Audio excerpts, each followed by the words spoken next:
The secret human portal led to an impossible civilization. The door in the mountain. The village of Kalmora sat at the edge of the Draken Mountains, a place so remote that even maps seemed to forget it existed. For generations, the villagers told stories of a door hidden somewhere in the cliffs, a door that led nowhere, or perhaps everywhere, depending on who was telling the tale that night. Maya Chen had grown up on those stories.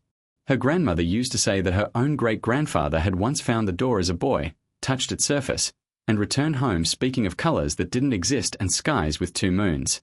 No one believed him. He died an old man, still insisting it was true. Now, 26 years old and armed with a geology degree she wasn't using, Maya stood at the exact coordinates her grandmother had scribbled on a worn paper decades ago, staring at a wall of solid rock. "There's nothing here," said Diego, her research partner, adjusting his headlamp. "Just stone, Maya. We've been climbing for 6 hours." "Give it a minute," Maya said, running her palm along the cold granite. "Grandma said it only appears at dusk, when the light hits it a certain way." As if answering her, the last rays of the setting sun slipped through a narrow gap in the peaks above, striking the rock face at a precise angle. For a moment, nothing happened. Then the stone seemed to ripple, like water disturbed by a stone, and where solid granite had been, there was now an opening, a smooth archway of dark, glass-like material, humming faintly with an inner light. Diego stumbled backward. "That is not possible." "No," Maya whispered, her heart pounding. "It's not." 2. Through the archway. They didn't decide to go through so much as they simply found themselves walking, drawn forward by something neither of them could name. Not fear, not excitement, but a quiet certainty that this was a door meant to be opened. The archway swallowed them in a wash of cool light. There was a sensation like falling and floating at once, a half-second of total silence, and then they stood in a valley that should not have existed. Twin suns hung low in a lavender sky, casting soft double shadows across fields of crystalline grass that chimed faintly in the wind like distant bells. In the distance, a city rose from the valley floor, not built upon the land, but grown from it, towers spiraling upward in organic curves, seamlessly fused with living trees whose trunks glowed with veins of soft gold light. "Diego," Maya breathed. "Tell me you're seeing this."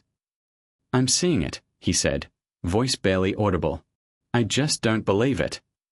Figures moved along the paths below, humanoid, but unmistakably not human. Their skin held a faint opalescent shimmer, shifting color subtly with the light.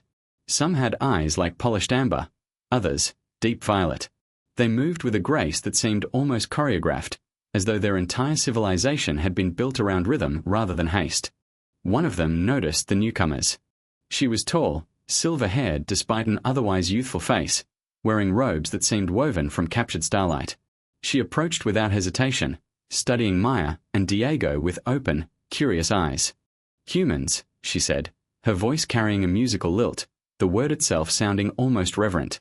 "It has been a long time since the old door opened." 3. The city of Eleanor.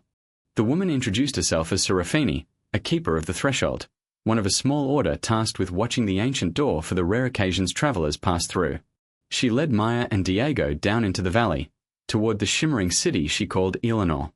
"You knew we were coming?" Maya asked, struggling to process everything at once, the twin suns, the singing grass, the impossible architecture rising around her like something dreamed rather than built. "We knew the door still existed," Serafini said. "Whether it would open again, we could not say. It has opened perhaps a dozen times in our recorded history. Your ancestor was among them, I believe, an old man's story, passed down like a legend on your side. On ours, it is recorded fact." "My great-grandfather," Maya said, stunned. "He really did come here." "He stayed only an hour," Serafini said gently. "Long enough to see, not long enough to understand. Few of your kind stay longer. The door does not remain open indefinitely, and fewer still choose to return." As they walked, Maya began to notice the details that made Eleanor feel less like a fantasy and more like a civilization, functioning, complex, alive. The golden veins running through the trees were not decoration. They were infrastructure, carrying light and energy throughout the city the way electricity might in her own world. The chiming grass responded to footsteps, subtly guiding travelers along safe paths. Buildings breathed, literally, their walls expanding and contracting in slow, deliberate rhythm, regulating temperature the way lungs regulate breath. Your city is alive, Diego said, running a hand along a wall that pulsed faintly beneath his palm. Everything we build learns to live, Serafini said. That is the foundation of our understanding. Where your civilization, I am told, often builds machines to serve you, we grow companions to walk beside us. Different paths. Perhaps, in the end, the same destination. 4. What Eleanor understood. They stayed 3 days, though time, Maya would later realize, moved strangely between the two worlds, and 3 days in Eleanor might have been mere hours back home. Serafini took them through the Hall of Memory, an amphitheater of living crystal where the history of Eleanor was not written but sung, vast choral recordings embedded directly into the crystalline walls, releasing centuries of song at a touch. Maya wept without entirely understanding why, moved by melodies that spoke of loss, discovery, and a civilization that had learned, long ago, to grow rather than conquer. You have no wars? Diego asked one evening, as the twin suns dipped below the horizon in a wash of violet and rose. We had them, Serafini said quietly. Long before your ancestor first found the door. We nearly ended ourselves, much as I understand your world has come close to doing more than once. What saved us was not strength.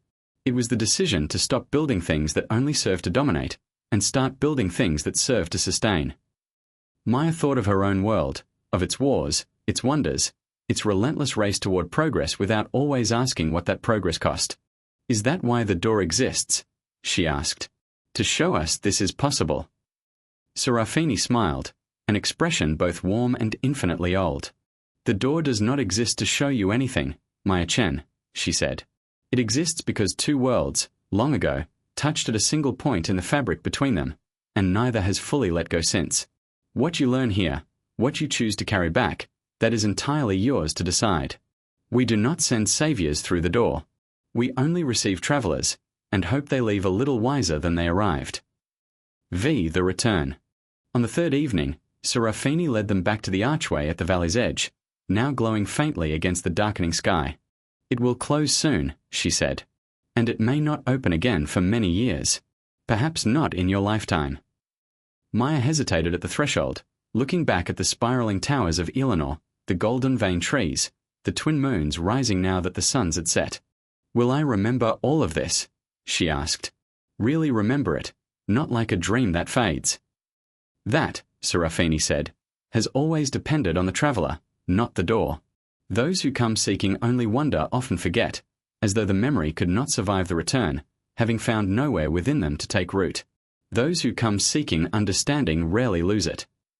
Maya thought of her great-grandfather, dying an old man still insisting his impossible story was true, a memory that had outlived disbelief for an entire lifetime. I understand, she whispered. Serafini inclined her head. Then Eleanor will remain with you, Maya Chen, long after the door has closed. Maya took Diego's hand, and together they stepped back through the shimmering archway, back into the cool mountain air of Kalmora, the last light of an ordinary sun fading behind the peaks. Behind them, silently, the door rippled once more and returned to solid stone. 6 Epilogue. Years later, Maya would tell the story to her own children, not as legend, but as memory, carefully preserved, carried forward the way Serafini had once carried her people's songs into crystal walls. Some would believe her. Most would smile politely, the way people had once smiled at her great-grandfather. It did not matter. Somewhere in the Draken Mountains, hidden behind a wall of solid granite, a door still waited, patient, ancient, and impossibly real, for the next traveler wise enough to seek not wonder alone, but understanding. And perhaps, one distant evening, when the light struck the mountain just right, it would open again. The end.